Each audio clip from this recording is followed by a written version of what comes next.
ही है। महिलाओं के कक्षों में भी और पुरुषों के कक्षों में भी वह नियम पढ़ के सुना सकते हैं, ताकि कोई ये ना कहे कि हमें पता ही नहीं था। इस प्रकार के नियम हैं, पढ़ के उल्लंघन नहीं करना। एक विशेष प्रार्थना करता हूं देवियों सज्जनों आप सबसे। स्वामी जी महाराज ने मौन तो रखा है इस सत्संग में 1.5 घंटे का, 1 बजे से लेकर 2:30 बजे तक। मेरा निजी निवेदन है, आप सबके श्री चरणों पर मस्तक रख के तो मैं निवेदन करता हूं, कुछ पाके जाना चाहते हो, कुछ बन के जाना चाहते हो, तो मात्र 1.5 घंटे का मौन नहीं, अभी से मौन धारण कर लीजिएगा, और जब तक समाप्ति नहीं होती तब तक मौन रखिएगा, जाप करिएगा। ऐसा नहीं मैं कह रहा कि बिल्कुल बोलना नहीं है आपको, अनावश्यक नहीं बोलना, इतना ऊंचा नहीं बोलना कि साथ कमरे वालों को जो है उनकी आवाज पहुंचे। कईयों का स्वभाव होता है ऊंचा बोलने का, उनसे निवेदन है धीमे बोले, अनावश्यक नहीं बोलना, बोलना है ही नहीं। मैं कहता हूं राम से बढ़ के बोलना और क्या है, इससे बेहतर बोलना और क्या है। यदि यहां जो अवसर मिला हुआ है, यहां रह के भी आदमी इस अवसर का लाभ नहीं लेता, तो फिर बदकिस्मती ही कही जाएगी ना। क्यों इधर उधर की बातों में समय व्यर्थ जो है गवाया जाए। अभी से साधना में हैं हम, हर नियम का पालन करना है जो स्वामी जी महाराज ने बनाया है। प्रेम पूर्वक रहिएगा, किसी को किसी प्रकार की हमसे कोई तकलीफ ना हो,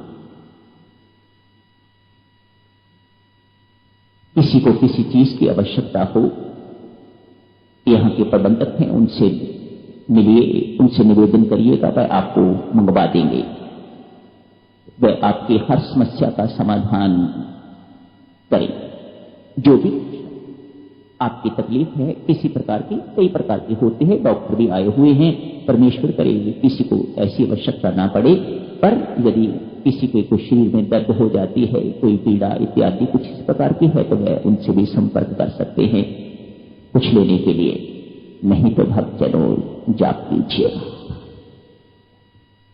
मजे से बैठिएगा, जहां भी आपको आराम से बैठने के लिए असुविधा ना हो किसी प्रकार की, जहां भी आप बैठ के मजे से बैठ के रामायण जी का पाठ कीजिएगा, जाप कीजिएगा। दिखावा नहीं करना, छोड़िएगा इस आदत को भी। लुक छुप के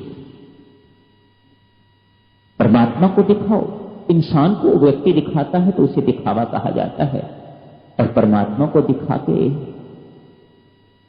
देख तेरे नाम का आराधन कर रहा हूं, तू देख रहा है कि नहीं देख रहा है। उसके पीछे पीछे घूम के, इंसान के पीछे घूमने से कुछ नहीं बनता, परमात्मा के पीछे घूमिएगा। देख तेरा नाम जप रहा हूं, तेरा नाम मैं जप रही हूं, तू देख रहा है कि नहीं देख रहा, इतना जाप मैंने कर लिया है तेरे लिए।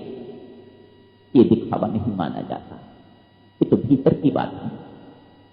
इंसान को आदमी दिखाता है तो उसे दिखावा कहा जाता है, प्रदर्शन कहा जाता है, और परमेश्वर को दिखा के जब किया जाता है तो उसे भक्ति कहा जाता है।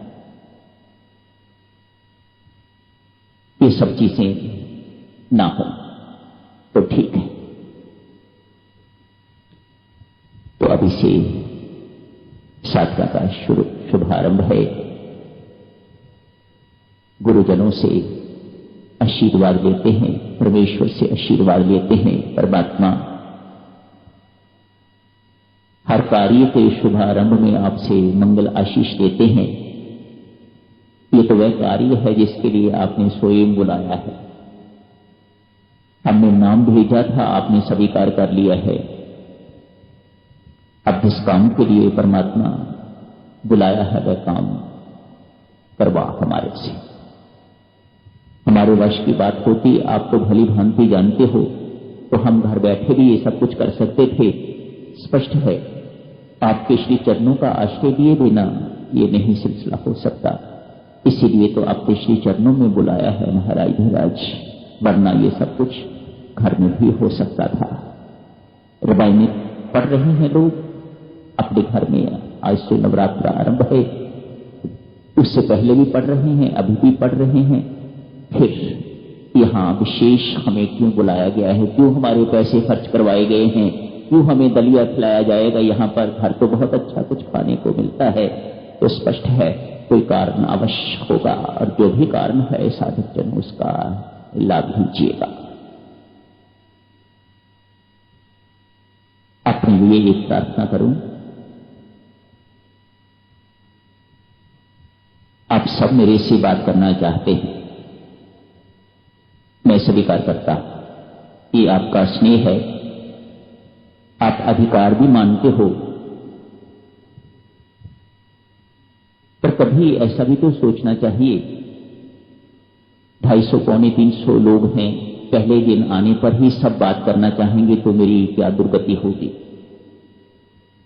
ऐसा सोचने वाला साधक बहुत कम है कोई।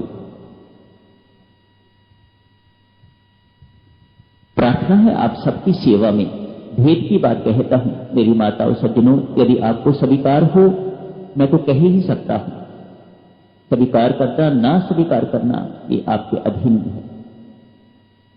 मुझे उससे जैसा आप चलाओगे मैं तो वैसा ही चलूंगा, जैसा मुझे गुरुजन चलाएंगे मुझे तो वैसा ही चलना है। पर आप सबके हित की बात कहता हूं, और अपना हित तो हर एक को सोचना चाहिए। बुद्धिमता तो इसी में ही है कि व्यक्ति अपना हित सोचे, दूसरे का हित तो बाद में आता है, पहले अपना हित तो सोचे। आपका हित साधक जनों इसी में है कि मुझे जाप करने दें। मैं आपको बहुत भेद की बात कह रहा हूं, आप इसे स्वीकार करें, अस्वीकार करें, दुत्कारें, ठुकराएं, ये आपकी इच्छा पर निर्भर करता है। पर मैं ठोक बजा के कहता हूं, जितने भी आप साधक यहां बैठे हुए हैं या जो नहीं भी आए, उन सब का हित इसी में है कि मुझे जाप करने दें। बहुबार प्रणाम अर्ज करता हूं पुनः आप सबकी सेवा में। चलिए भक्तजनों, लो मेरे गुरुजनों से आशीर्वाद, उनकी कृपा की भीख मांगो और डट जाओ साधना में। मेरे राम की कृपा, मेरे गुरुजनों की कृपा आप सब पर बनी रहे, हम सब पर बनी रहे। मत देखो राम हम कितने अयोग्य हैं, आप अपना स्वभाव देखो, आप कृपा के अतिरिक्त और कुछ नहीं देना जानते। कृपा ही कृपा है आपके पास, वह हमें दीजिएगा। थोड़ी रह गई है भक्तजनों, इसे संभालने की आवश्यकता है। परमेश्वर से भरपूर आशीर्वाद लीजिएगा। मेरे राम बहुत थोड़ी रह गई है, कल का पता नहीं, जितनी रह गई है महाराज इसे संभालो। ये आपकी सेवा में समर्पित है, ये आपकी ही है परमात्मा। हम तो उजड़ चुके हुए हैं, लुट चुके हुए हैं, बहुत व्यतीत हो गई हमारी, कुछ कमाई नहीं, कुछ पल्ले नहीं है हमारे। अब जो रही है बाकी उसे संभालो प्रभु, वह आपके श्री चरणों में